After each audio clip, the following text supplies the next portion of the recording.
Al-Ba'alawi, keluarga Ba'alawi, zuriat Rasulullah. Mereka tidak hanya sekedar berdakwah, tapi mereka juga hebat dalam bidang tijarah. Mudah-mudahan kecintaan kita bertahan, bahkan bertambah di tengah fitnah akhir zaman yang luar biasa.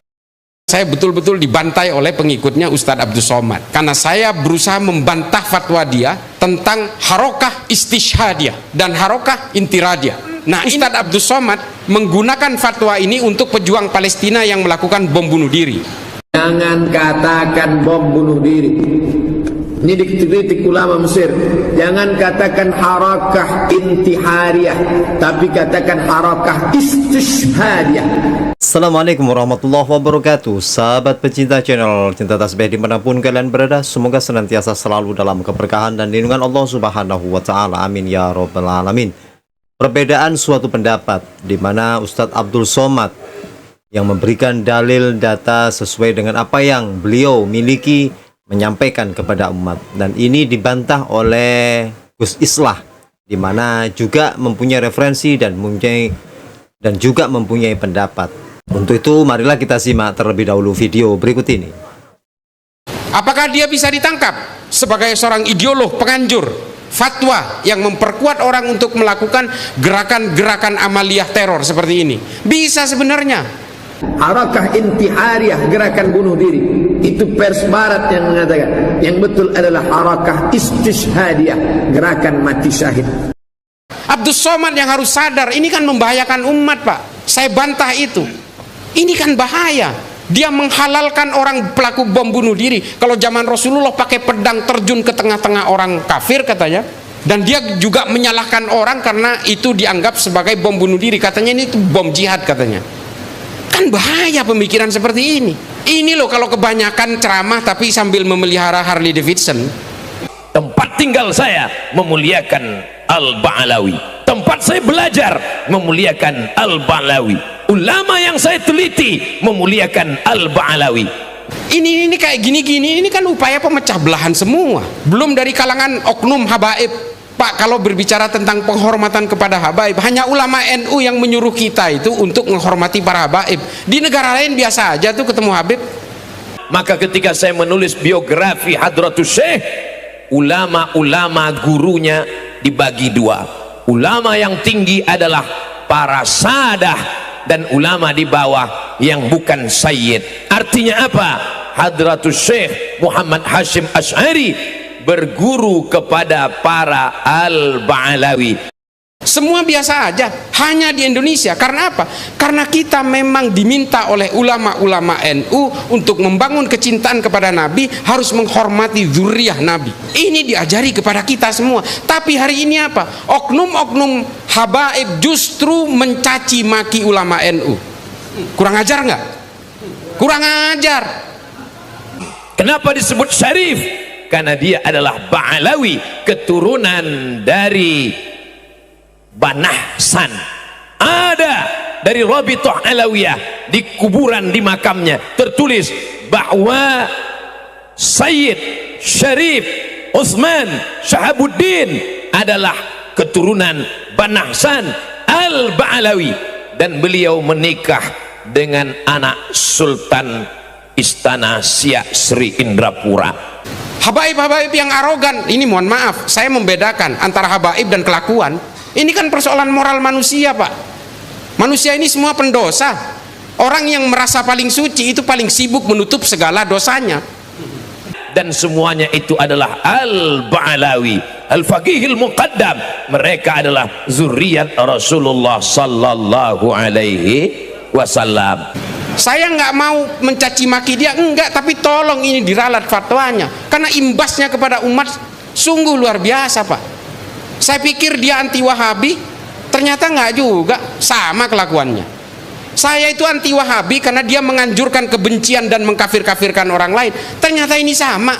Ini yang saya maksud dengan upaya memecah belah kalangan Nahdien dari dalam.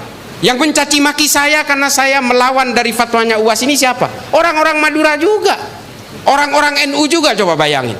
Kalau sekarang lagi heboh hiruk pikuk begal nasab, tidak terjadi dan tak berlaku di bumi Lancang Kuning Riau.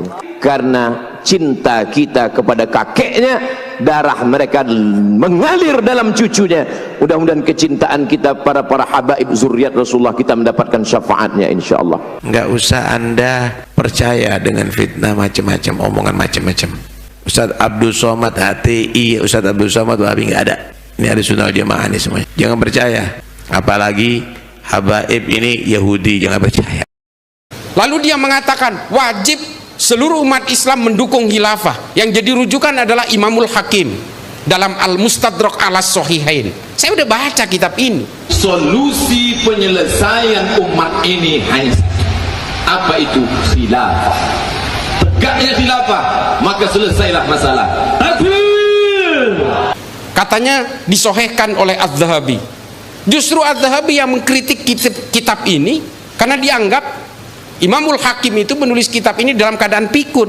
Kapan rahmatan lil alamin itu baru dapat diwujudkan? Bukan dengan kenabian, bukan dengan Al-Quran di tangan, tapi setelah tegaknya khilafatul nubuwwah.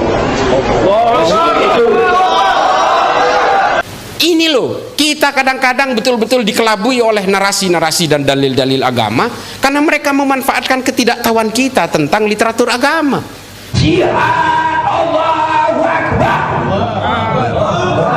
Saya betul-betul dibantai oleh pengikutnya Ustadz Abdul Somad karena saya berusaha membantah fatwa dia tentang harokah istishhadiyah dan harokah intiradiyah. Nah ini selalu dipakai, percaya nggak Bapak? Konon Ustadz Abdul Somad menggunakan fatwa ini untuk pejuang Palestina yang melakukan bom bunuh diri.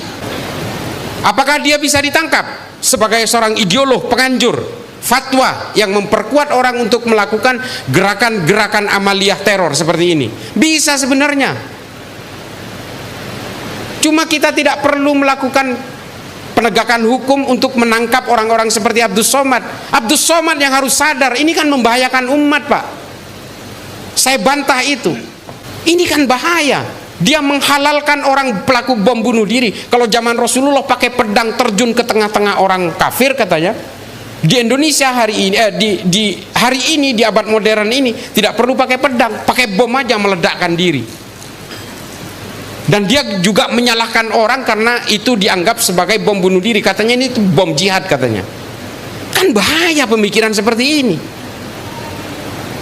Ini loh kalau kebanyakan ceramah tapi sambil memelihara Harley Davidson. Saya nggak mau mencaci maki dia, enggak, tapi tolong ini diralat fatwanya. Karena imbasnya kepada umat sungguh luar biasa, Pak. Saya pikir dia anti Wahabi, ternyata nggak juga, sama kelakuannya. Saya itu anti Wahabi karena dia menganjurkan kebencian dan mengkafir-kafirkan orang lain. Ternyata ini sama. Ini yang saya maksud dengan upaya memecah belah kalangan Nahdien dari dalam. Yang mencaci maki saya karena saya melawan dari fatwanya UAS ini siapa? Orang-orang Madura juga, orang-orang NU juga, coba bayangin. Saya marah kalau ini karena hasil dari interogasi terhadap berbagai teroris itu, salah satu yang menjadi rujukan adalah fatwa-fatwa dari ulama seperti Abdul Somad yang memperbolehkan untuk terjun ke tengah-tengah orang dan meledakkan diri. Memang ada disclaimer yang dikatakan oleh Abdul Somad di dalam videonya, untuk wilayah-wilayah perang boleh melakukan itu. Di Indonesia sebagai negara aman tidak boleh katanya. Tapi menurut teroris kan ini bukan daerah aman. Menurut teroris Indonesia ini kan darul harb, daerah perang yang harus dikuasai. Semua orang yang bernaung di bawah Pancasila dan Undang-Undang Dasar 45 ini adalah orang jahiliyah yang halal darahnya. Makanya mereka menganggap Indonesia ini bukan daerah aman buat kelompok teroris itu. Jadi persoalan aman dan tidak aman ini menjadi disclaimer buat saya. Makanya nggak usahlah ngeluarin fatwa-fatwa seperti itu, bahaya buat umat. Kalau orang yang masih bisa mencerna, oke, that's fine. Tapi kalau orang yang tidak bisa mencerna keilmuan agamanya, ini kan selesai semua. Lalu dia mengatakan wajib seluruh umat Islam mendukung khilafah. Yang jadi rujukan adalah Imamul Hakim dalam Al-Mustadrak ala Sahihain. Saya udah baca kitab ini. Katanya disohehkan oleh Az-Zahabi. Justru Az-Zahabi yang mengkritik kitab ini karena dianggap Imamul Hakim itu menulis kitab ini dalam keadaan pikun. Ini loh, kita kadang-kadang betul-betul dikelabui oleh narasi-narasi dan dalil-dalil agama karena mereka memanfaatkan ketidaktahuan kita tentang literatur agama. Padahal Islam itu, Pak, Islam itu punya sejarah literatur yang luar biasa sehingga mengilhami keilmuan-keilmuan di Eropa hingga hari ini. Lensa HP ini yang menciptakan prototipe pemikiran awalnya ini orang Islam, Pak. Nama kitabnya Al-Haya. Lalu kemudian kitab ini diusung ke Jerman, kemudian disempurnakan. Yang kita tahu hari ini yang menciptakan lensa kamera itu orang Jerman. Kalau ada yang berusaha membantah saya, ini semua sahih. Temuan-temuan Phil Caruso dari Tillman University ini betul adanya. Menurut Phil Caruso, kalau NU ini tumbang, Muhammadiyah, organisasi-organisasi keagamaan lain, ini mudah sekali. Organisasi-organisasi keagamaan yang moderat mudah sekali untuk ditumbangkan juga.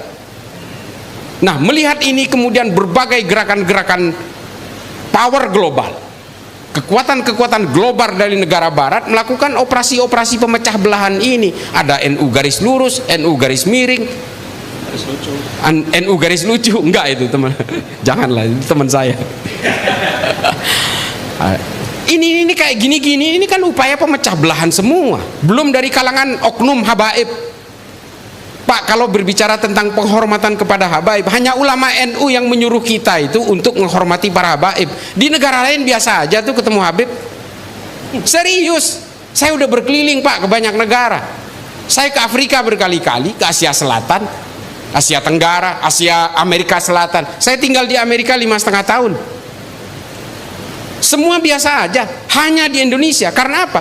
Karena kita memang diminta oleh ulama-ulama NU untuk membangun kecintaan kepada Nabi, harus menghormati zuriyah Nabi. Ini diajari kepada kita semua. Tapi hari ini apa? Oknum-oknum habaib justru mencaci maki ulama NU. Kurang ajar nggak? Kurang ajar.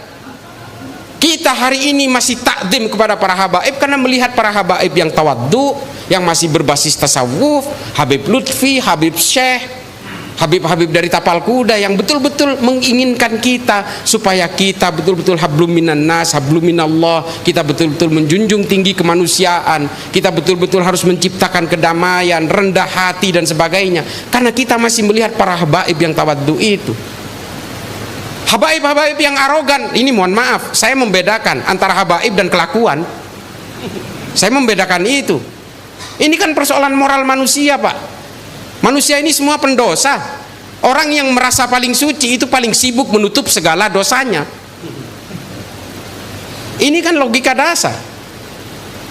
Semua manusia ini punya takdir yang sama, punya kelakuan baik dan kelakuan buruk.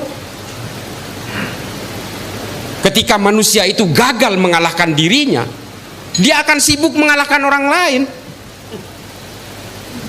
Ini loh, ini fihi ma fihi, ini Jalaluddin Rumi, dan ini diajarkan oleh kiai-kiai saya karena berbasis tasawuf. Dan ketika orang merasa paling suci, dia pasti akan sibuk menutup segala celahnya, menutup segala cacatnya.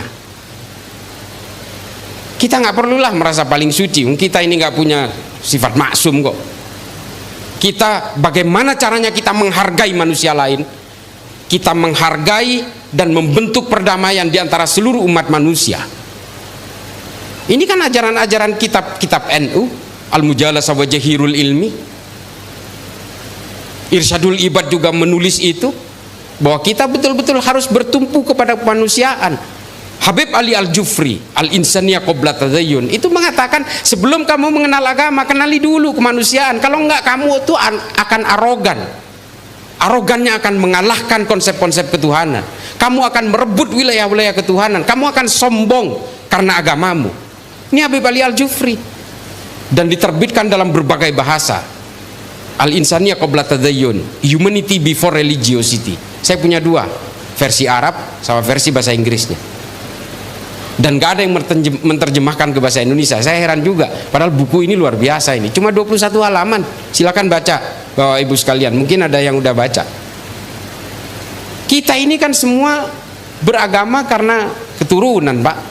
Bapak Ibu sekalian, para kiai, mohon maaf, ini kata Habib Ali Al-Jufri. Takdir-takdir keimanan kita ini kan tergantung dari kelahiran kita. Saya Islam karena saya lahir di Madura, orang tua saya beragama Islam, kakek saya beragama Islam, maka kemudian menjadi Islamlah saya.